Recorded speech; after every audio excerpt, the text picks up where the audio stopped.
So in the last Kingdom Values video, we were talking a little bit about the greatest commandment, to love the Lord your God with all your heart, with all your soul, with all your mind and all your strength, and to love your neighbour as yourself.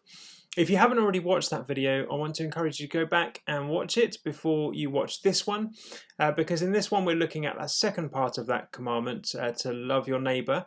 And everything we talk about in terms of loving our neighbour and loving the people around us needs to stream from that place of loving God and knowing God's love for us. So if you haven't already watched that video, I encourage you to go back and watch that now.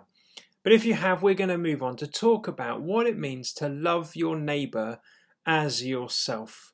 Something that when you look at it on the surface of it seems quite an easy request, but when you realise what Jesus is really getting at, what Jesus is really meaning when he gives this command or encourages this command, you realise there's something far, far greater going on than we can comprehend. It's followed, obviously, when Jesus is asked, well, who is my neighbour, by the very well-known story that is very familiar to many of us of the Good Samaritan. And in that story, what Jesus is revealing is that our neighbour is not necessarily the people that it's easy to love, the people that it's natural to love, but the people for whom it's basically a call to love all people, even if they're different from us, even if society says we shouldn't.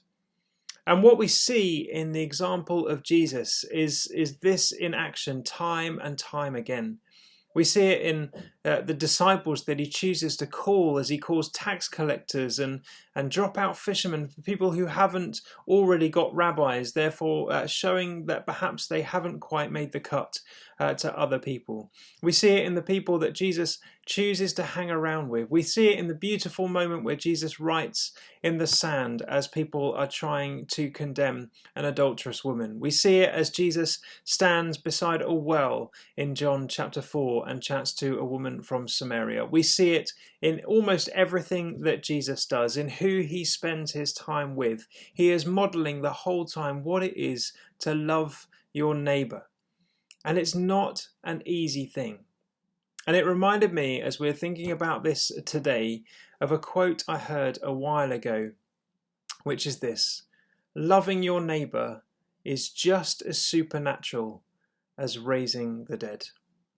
You see, we crave for supernatural experiences sometimes. We have a desire to see incredible miracles in our lives and through our prayers, and we want to see God do amazing things in and through us. And so we have this desire to see the supernatural, the thing that's outside of our normal, the thing that only God can do. And I think that we miss the point that sometimes those everyday things of loving our neighbour are just as supernatural as raising the dead. Because in order to be able to love your neighbour, you need to be able to show forgiveness. You need to have humility. You need to be able to listen well. You need to be able to exude the fruits of the Spirit of love, joy, peace, patience, and the rest that we know.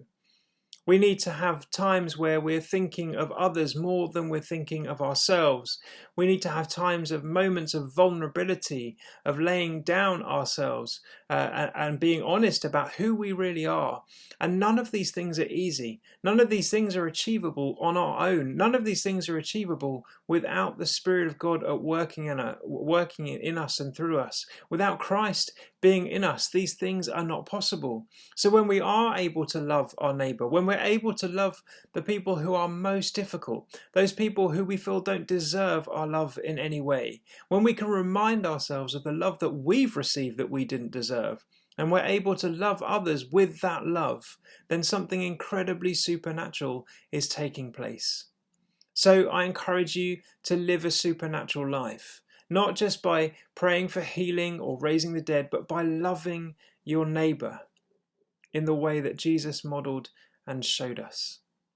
So grace and peace to you. It's not going to be easy, but as you seek to do that this week for him and for his glory.